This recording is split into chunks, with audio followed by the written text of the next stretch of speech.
ನಮ್ಮ ಚಳ್ಳಕೆರೆ ನ್ಯೂಸ್ಗೆ ಸ್ವಾಗತ. ನಾನು ಜಯಶ್ರೀ. ಇಂದಿನ ಪ್ರಮುಖ ಸುದ್ದಿಗಳು. ಗೋವಿಂದ ಎಂ ಕಾರಜೋಳ ಇಂದು ಲೋಕಸಭಾ ಚುನಾವಣೆಯಲ್ಲಿ ಜಯಗಳಿಸಿದ ಹಿನ್ನೆಲೆಯಲ್ಲಿ ಚಳ್ಳಕೆರೆ ನಗರದ ವಾಲ್ಮೀಕಿ ವೃತ್ತದಲ್ಲಿ ಬಿಜೆಪಿ ಹಾಗೂ ಜೆಡಿಎಸ್ ಮುಖಂಡರು, ಕಾರ್ಯಕರ್ತರು ಪಟಾಕಿ ಸಿಡಿಸಿ ಸಿಹಿ ಹಂಚಿ ಸಂಭ್ರಮ ಆಚರಣೆ ಮಾಡಿದರು.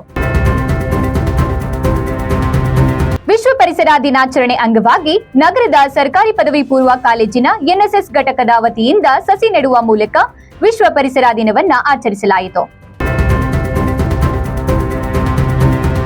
ಚಳ್ಳಕೆರೆ ನಗರದ ಸಹ್ಯಾದ್ರಿ ಶಿಕ್ಷಣ ಸಂಸ್ಥೆಯ ವತಿಯಿಂದ ವಿಶ್ವ ಪರಿಸರ ದಿನಾಚರಣೆ ಅಂಗವಾಗಿ ಪರಿಸರ ಜಾಥಾ ಕಾರ್ಯಕ್ರಮವನ್ನು ಹಮ್ಮಿಕೊಳ್ಳಲಾಗಿತ್ತು. ಪರಿಸರ ಅನ್ನೋದು ಭೂಮಿಯ ಒಂದು ಮುಖ್ಯ ಅಂಗ. ಇಂತಹ ಪರಿಸರವನ್ನ ಇತ್ತೀಚಿನ ದಿನಗಳಲ್ಲಿ ಮನುಷ್ಯ ನಾಶ ಮಾಡುತ್ತಿದ್ದಾನೆ. ಇದರಿಂದ ಆಮ್ಲಜನಕ ಕೊರತೆ ಉಂಟಾಗುತ್ತಿದೆ ಎಂದು ಸಿವಿಲ್ ನ್ಯಾಯಾಧೀಶರಾದ ಶಮೀರ್ ಪಿ ನಂದ್ಯಾಳ್ ವಿಶ್ವ ಪರಿಸರ ದಿನಾಚರಣೆಯ ಅಂಗವಾಗಿ ಹಮ್ಮಿಕೊಳ್ಳಲಾಗಿದ್ದ ಕಾರ್ಯಕ್ರಮದಲ್ಲಿ ತಿಳಿಸಿದರು.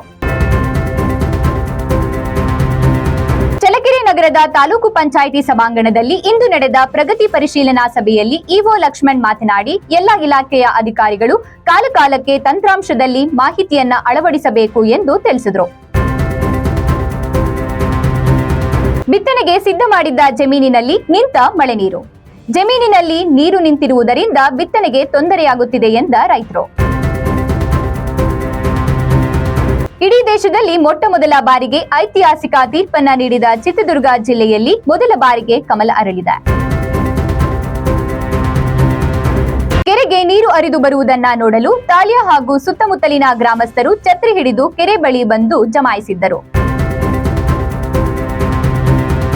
ಭೂ ಮರುಸ್ಥಾಪನೆ, ಮರುಭೂಮೀಕರಣ ಹಾಗೂ ಬರ ತಡೆಯುವಿಕೆ ಎಂಬ ಘೋಷವಾಕ್ಯದೊಂದಿಗೆ ಈ ಬಾರಿ ಪರಿಸರ ದಿನಾಚರಣೆ ಆಚರಿಸಲಾಗುತ್ತಿದೆ ಎಂದ ಪರಿಸರ ಅಧಿಕಾರಿ ಇ ಪ್ರಕಾಶ್.